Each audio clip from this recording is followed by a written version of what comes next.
year was 2609 on the Ylisstol calendar. The Ylisstol people, under the leadership of Emmerin, had enjoyed a relatively peaceful existence in the 15 years since her father had led a mad crusade against the people of neighboring Plegia. She immediately withdrew their troops and began the process of earning the trust and respect of her people after the actions of her father had made countless enemies and completely destroyed the nation's economy. The tenuous peace was broken, however, as King Gangrel of Plegia made it known he sought the Fire Emblem to return his kingdom to glory, summon the fell dragon Grima, and destroy Ylisstol. Emmerin had been convinced to leave the capital for her safety.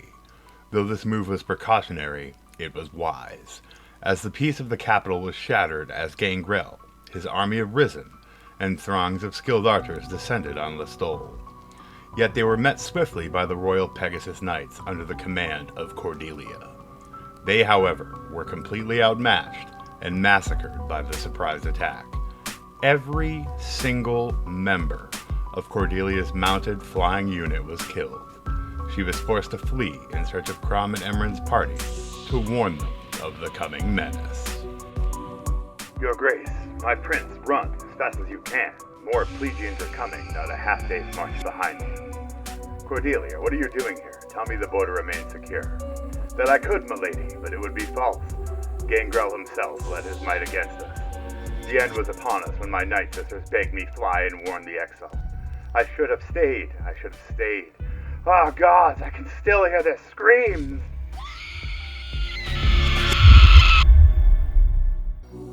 But I abandoned them. I'm weak. Their legacy deserves better.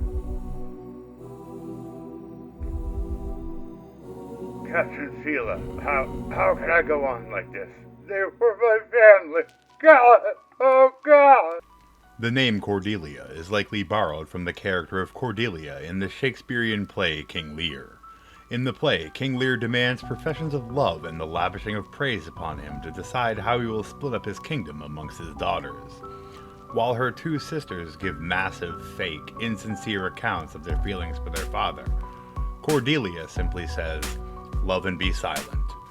When questioned on her less fanciful response, she responds, "Unhappy that I am, I cannot heed my heart into my mouth. I love your majesty, according to my bond, no more, no less."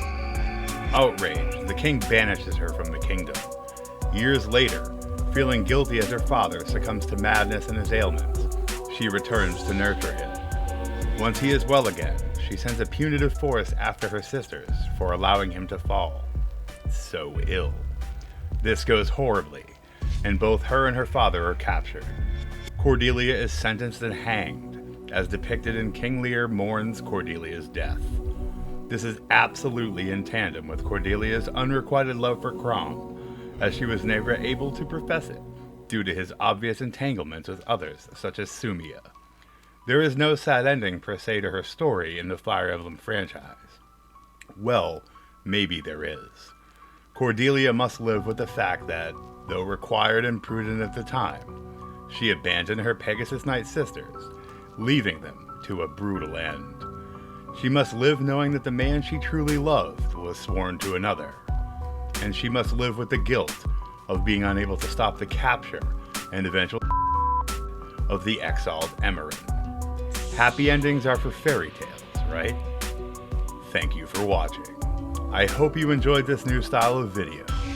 And as always, stay creepy.